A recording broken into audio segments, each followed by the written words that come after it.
Police officers, accompanied by search dogs, scoured a vast city landfill in hopes of finding any clue that could definitively confirm the grim fate of a pregnant woman. This landfill stretched over a huge area filled with more than 4,000 tons of solid waste.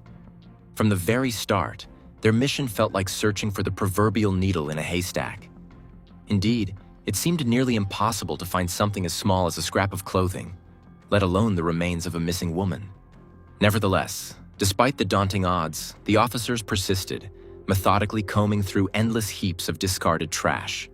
Day after day, their dogs sniffed out even the faintest hint of human remains.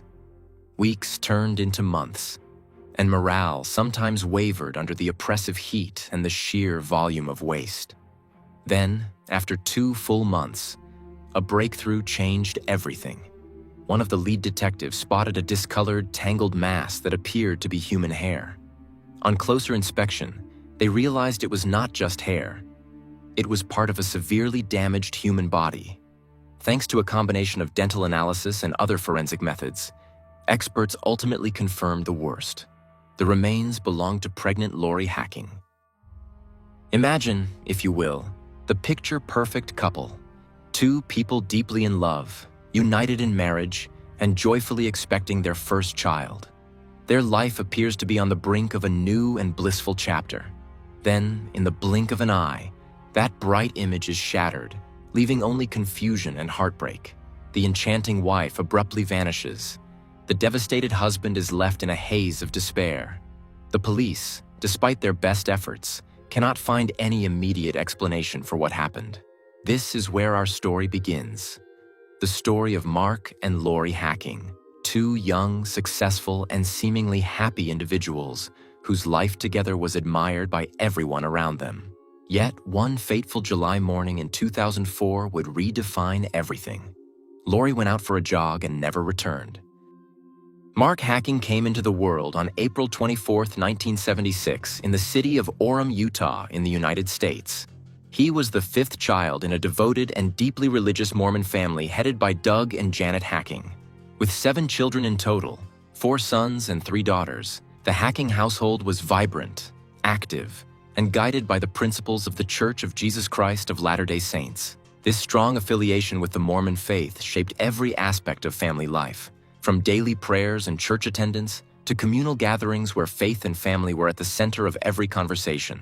Doug Hacking, a respected pediatrician with a well-known medical practice, provided for his large family's every need, ensuring they enjoyed a comfortable lifestyle and a well-regarded social standing within their community. Growing up, Mark was easily recognizable by his bright red hair, smattering of freckles, and friendly, outgoing demeanor. Whether it was in church youth gatherings or casual neighborhood events, young Mark was at ease, striking up conversations, cracking jokes, and making people feel instantly at home around him. The Hacking children were all high achievers in their respective pursuits. Some excelled in academics, others in community service, so Mark constantly felt pressured to keep up with his siblings' accomplishments. Early on, he discovered that he could gain attention or avoid embarrassing situations by spinning small lies or exaggerations. These fibs started innocently enough, claiming he had scored higher on tests than he really had, or pretending he knew how to play a musical instrument better than he did. Over time, though, the tendency to fabricate stories became more entrenched, serving as a coping mechanism for Mark whenever he felt inadequate. When Mark turned 19, he followed the traditional path set out for many young men in the Mormon Church by embarking on a missionary journey. Initially, all seemed promising.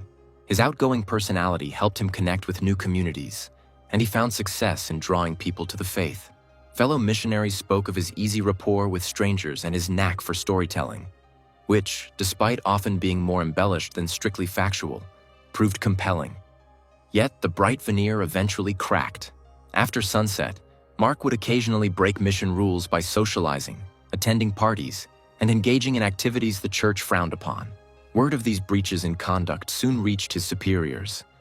To shield both Mark and the family from public scandal, the church sent him home prematurely.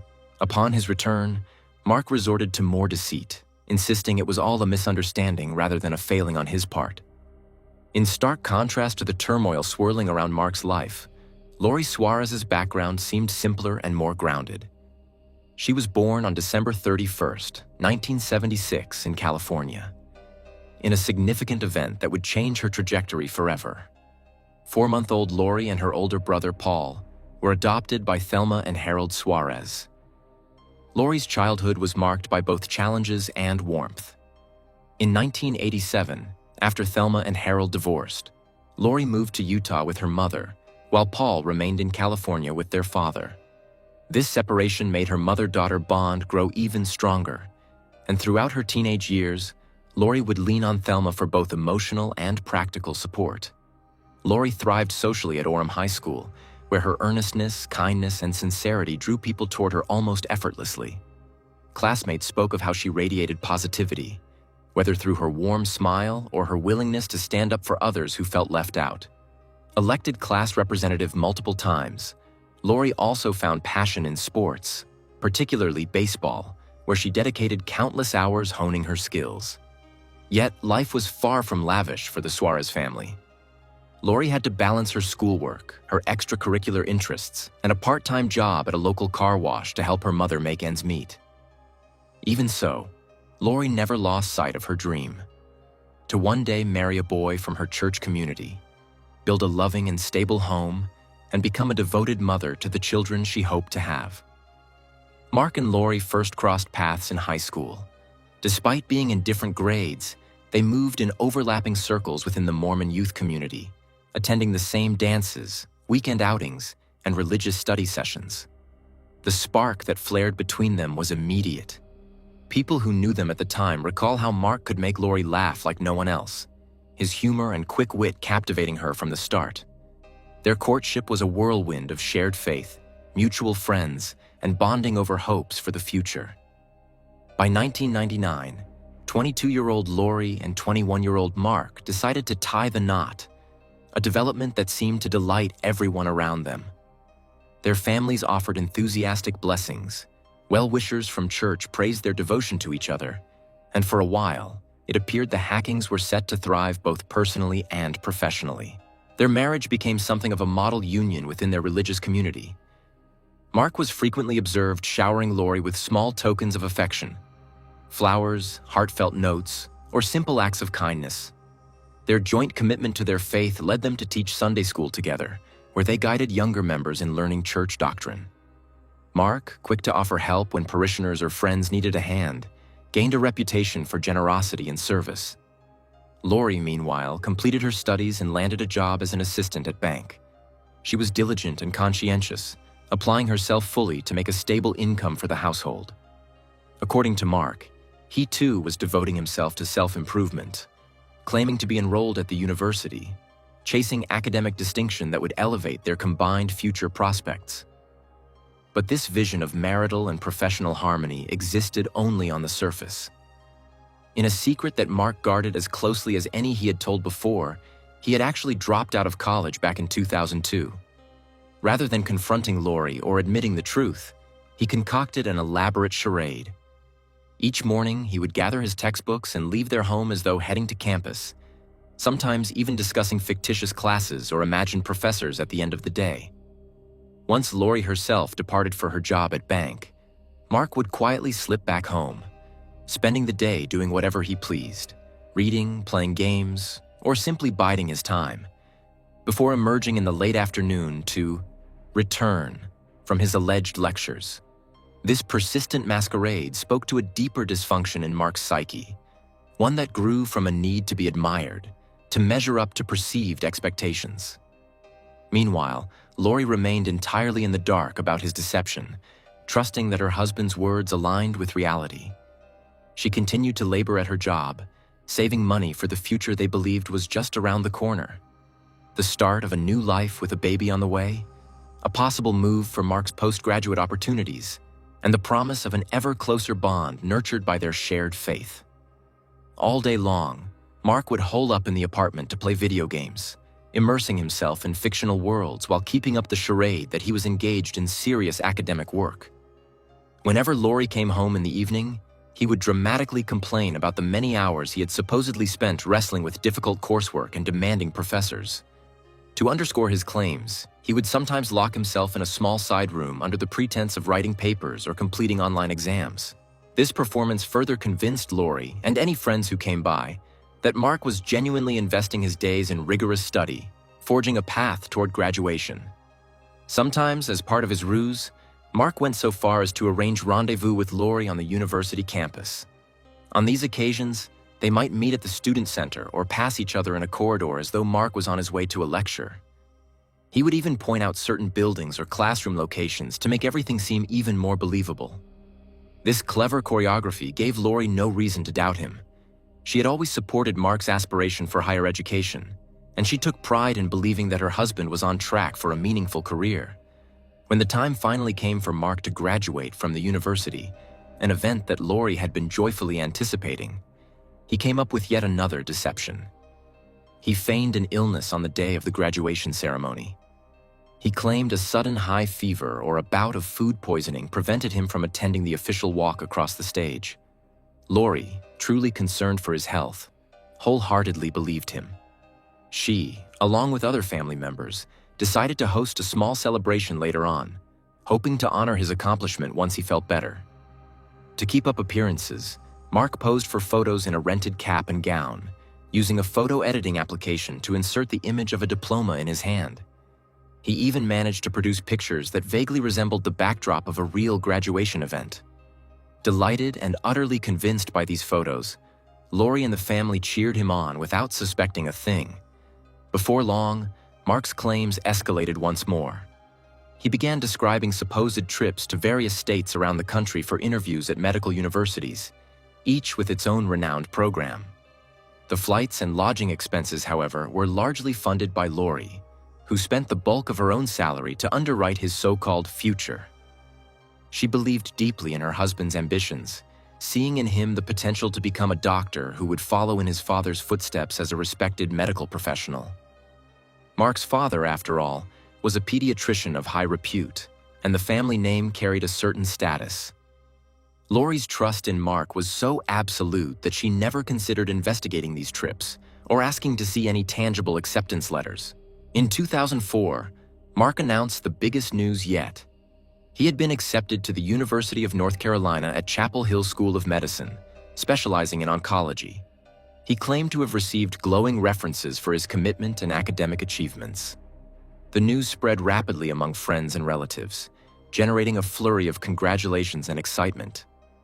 Both Mark and Lori spoke eagerly of their imminent cross-country move. They told people they wanted to settle down in North Carolina, where Mark would, in theory, deepen his medical knowledge and begin the next stage of his career.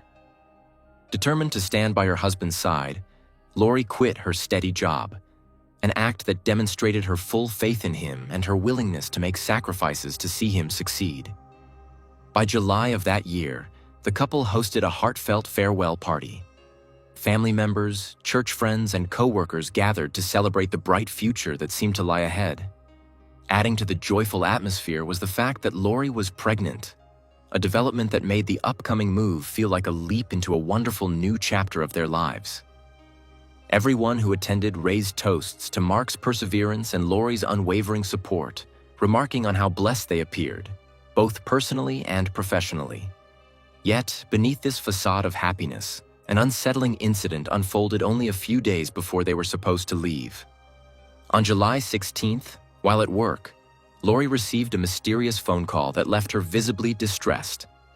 According to a few co-workers who saw her reaction, she looked pale and anxious when she hung up. Without offering any explanation, she hurried home, leaving those around her puzzled. She would not speak about what had upset her so deeply, and by the next day, she seemed determined to continue with the move as planned. At the farewell party held on July 18th, Mark and Lori again put on a united front. They smiled, posed for pictures, and thanked guests for their well wishes. No one at the gathering even hinted at suspecting that a terrible secret might lie behind all their positivity. On the morning of July 19th, 2004, 27-year-old Lori adhered to her usual routine.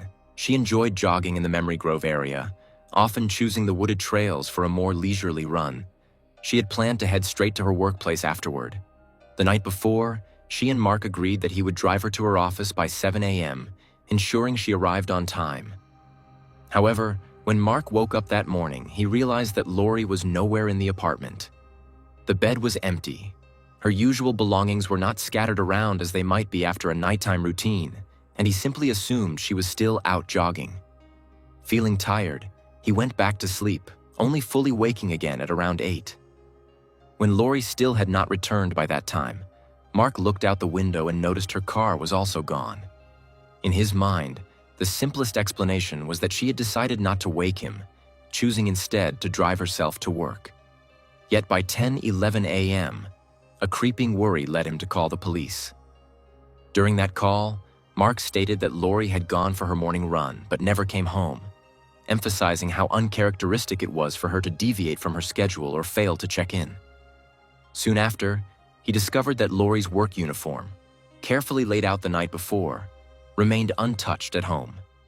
This alarmed him enough to file a missing persons report at 10:30 a.m., officially telling law enforcement that something was seriously amiss.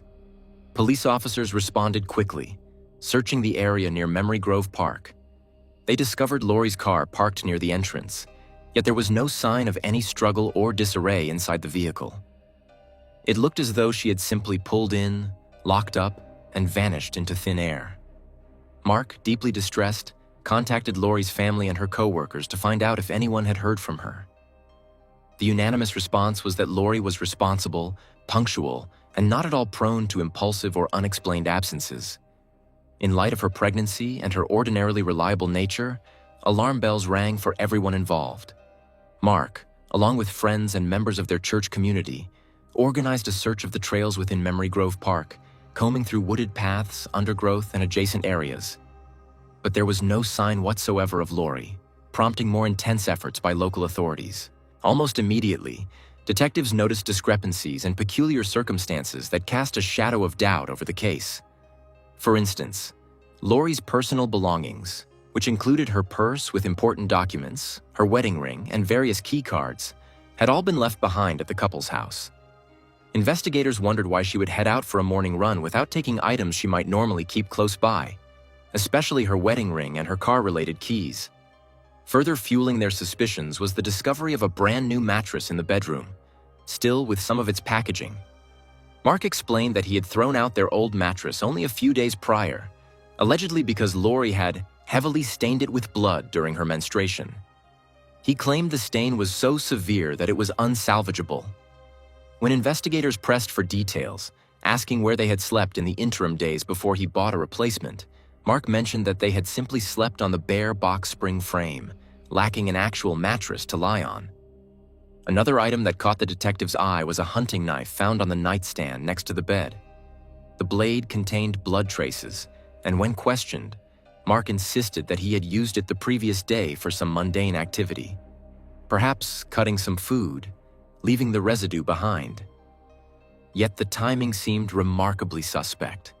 Even more troubling was the discovery that Mark had purchased the new mattress that very morning, July 19th, at precisely 10:23 a.m., a mere 12 minutes after he first reported Lori missing. Police found the receipt inside his car, making it clear that he had been out shopping for a mattress almost immediately after claiming to be in a panic over Lori's disappearance. This series of odd coincidences formed the basis for the investigators' suspicions. Additionally, they noted the position of the driver's seat in Lori's vehicle. It was pushed far back from the steering wheel, suggesting that someone significantly taller than Lori had been sitting there. Given that Lori stood at about 5'3" and typically drove with the seat much closer to the pedals, the seat's position raised the question of who had last driven the car and why. All these strange details piled up, painting a bewildering picture. A wife who vanished without any of her usual belongings or personal effects, a freshly purchased mattress arriving almost in tandem with her husband's first frantic call to the police, a suspiciously placed hunting knife with traces of blood, and a driver's seat pushed far back in the missing woman's car. Neighbors, friends, and local news outlets began buzzing with speculation, while the police launched a more comprehensive inquiry. Were Mark's explanations plausible, or did they serve as a carefully orchestrated cover for something far more sinister? And how did this tie in with the suspicious phone call Lori had received just days earlier, At that point, no one knew if Lori's disappearance was voluntary or if she had fallen victim to foul play. Nonetheless, investigators quickly realized the importance of scrutinizing Mark's timeline of events and verifying every detail he provided. The detectives, determined to uncover every possible clue in Lori Hacking's disappearance, diligently examined every corner of the couple's home for evidence. In the course of their search, they made a startling discovery among Lori's personal notes. A letter addressed to Mark, in which Lori stated she would divorce him if he did not change his ways. This written message was as clear as it was devastating.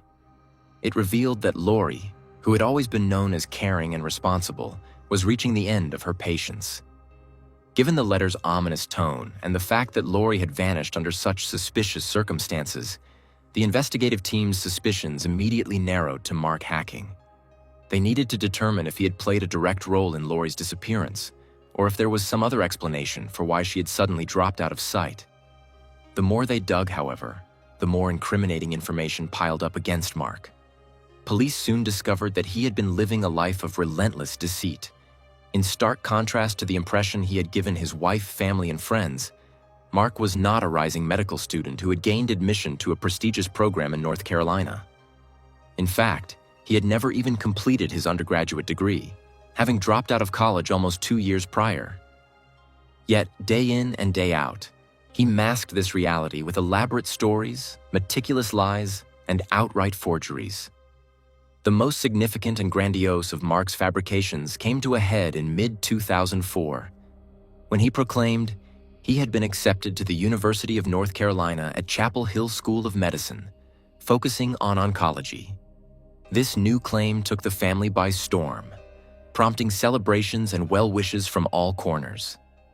Even more consequential was Lori's decision to quit her job, effectively sacrificing her stable income so they could make the move to North Carolina.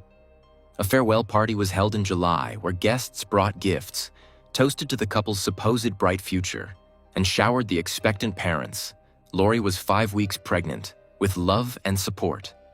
Everyone in attendance believed their story wholeheartedly, seeing them as a dedicated young couple stepping confidently toward a shared dream.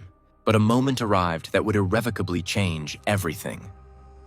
On July 16th, just days before the planned move, Lori made a phone call to the University of North Carolina at Chapel Hill to inquire about financial aid options and specific program details on behalf of Mark.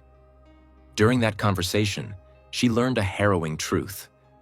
The school had no record of Mark Hacking, and there was no indication he had ever been admitted or even applied. Initially stunned, Lori sought further confirmation, hoping it might be an error or misunderstanding. She tried to cross-check facts, but each piece of evidence drove home the same conclusion. Her husband had fabricated yet another chapter in his elaborate web of lies. Realizing the enormity of Mark's deception, Lori felt betrayed and shattered. She had given up her job and was pregnant, believing wholeheartedly in the future Mark had painted for them.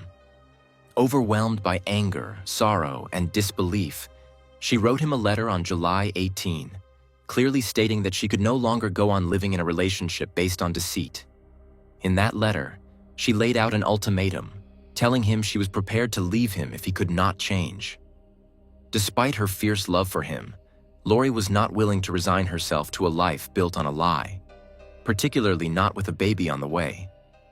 Feeling desperate and needing to confide in someone, Lori shared her predicament with her closest friend, but refrained from revealing everything to the rest of her social circle. As a result, most people, including family and mutual acquaintances, believed they were still the perfect couple. The contrast between the outward appearance of harmony and the private turmoil growing behind closed doors could not have been sharper. Witnesses reported hearing an argument in the Hacking household late in the evening on July 18, a heated exchange that suggested Lori had finally called Mark to account for his many lies.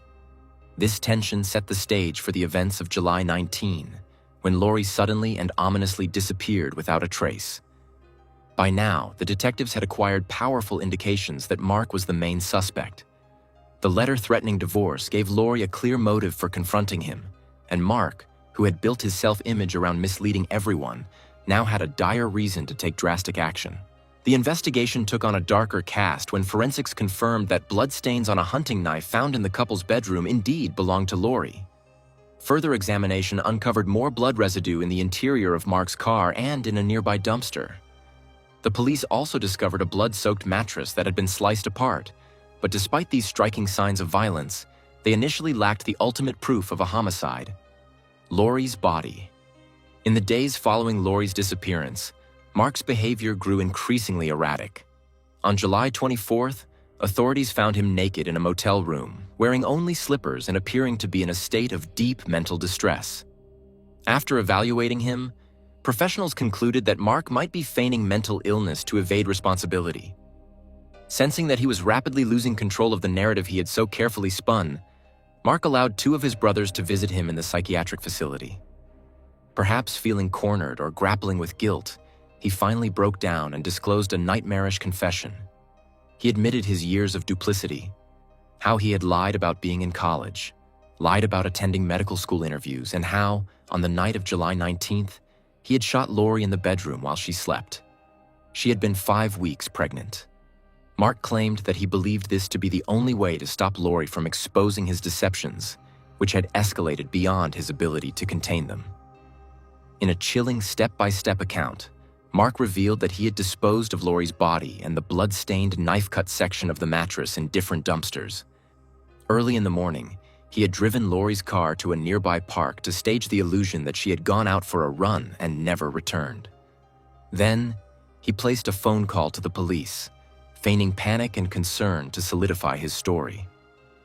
Mark's brothers, horrified by his confession, immediately passed the information on to the authorities. Armed with Mark's own words, investigators finally had what they needed to place him under arrest on August 2, 2004, charging him with suspicion of murder. Yet the detectives still faced one massive challenge. They did not have Lori's body. The entire case's resolution depended on recovering it to provide tangible proof of Mark's guilt and to give Lori's family a measure of closure. Spurred on by Mark's admission that he had used dumpsters, law enforcement teams sifted through vast amounts of refuse in landfills and collection sites, determined to locate any identifiable remains or possessions linked to Lori. The community, horrified by the possibility that this vibrant young woman had met such a grim fate, watched in anguish as search crews worked day and night to uncover the truth of what really happened to Lori Hacking. Police officers armed with search dogs descended on the sprawling city landfill, determined to find any trace that might finally confirm the grim fate of Lori Hacking. This landfill, covering a massive area with more than 4,000 tons of solid waste, was the designated drop-off point for refuse from the very dumpsters Mark Hacking had used to dispose of incriminating evidence. From the outset, the undertaking resembled an attempt to locate the proverbial needle in a haystack. A mountain of garbage towered around them, battered by the elements and compactor machines. Indeed, it seemed all but impossible to recover anything as small as a shred of clothing, let alone a missing woman's remains. Yet, despite the daunting odds, officers persisted, methodically scouring through countless piles of discarded debris. Day after day, their dogs sniffed for even the faintest hint of human remains. Weeks stretched into months, and morale sometimes flagged under the oppressive heat and the sheer volume of waste. Then, on October 1st, 2004, fully 2 months after Mark's startling confession, a breakthrough occurred that would change the direction of the investigation forever. One of the lead detectives noticed a discolored, matted clump of what appeared to be human hair. On closer inspection, they realized it was more than just hair. It was part of a severely damaged human body. Although the remains were in such poor condition that identifying distinct features or determining a cause of death immediately was out of the question, forensic experts quickly took possession of the fragments for thorough testing. Through a combination of dental analysis and other forensic methods, the examiners ultimately confirmed the worst. The remains belonged to Lori Hacking. The news shocked the entire community and made official what many had already feared: that Lori's disappearance was no innocent accident or random tragedy, but a deliberate crime. While the body's condition rendered it impossible for the coroners to specify an exact cause of death, the fact that Lori's body had been dumped in a landfill and left to decay in anonymity bore out the investigators' initial suspicions. Mark Hacking, driven by his desire to maintain the elaborate fiction of his life, had indeed murdered his pregnant wife, then callously disposed of her remains. In the eyes of the police, this discovery was the final piece of evidence that solidified Mark's guilt. He had already confessed, yet a bizarre new twist emerged. The suspect abruptly refused to enter a guilty plea. Perhaps facing the looming specter of life behind bars led him to gamble on a more advantageous legal strategy, or perhaps he still clung to some last-ditch hope of escaping the full weight of the law. Whatever his thinking, it ran counter to everything Lori's grieving family wanted. They pleaded with Mark, urging him to plead guilty and spare everyone a protracted, agonizing trial that would dredge up painful details. Eventually, Mark relented. He struck a plea deal with the prosecution, a decision that carried significant consequences for how this tragic case would be resolved.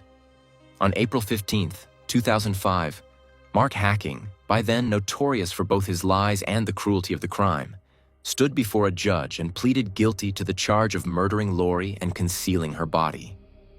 In accordance with Utah state law at the time, he received a sentence of life in prison with the possibility of parole. Initially, that possibility could come after a minimum of just 6 years, a detail that horrified many people who followed the case.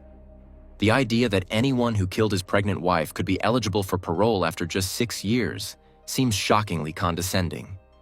Yet it was the maximum penalty allowable by the statute as it existed. Recognizing the brutality and gravity of the offense, however, the Utah Parole Board soon clarified that Mark would likely spend at least 3 decades behind bars. Under their guidelines, the earliest year Mark could even submit a parole application would be 2035, meaning he would remain incarcerated well into middle age.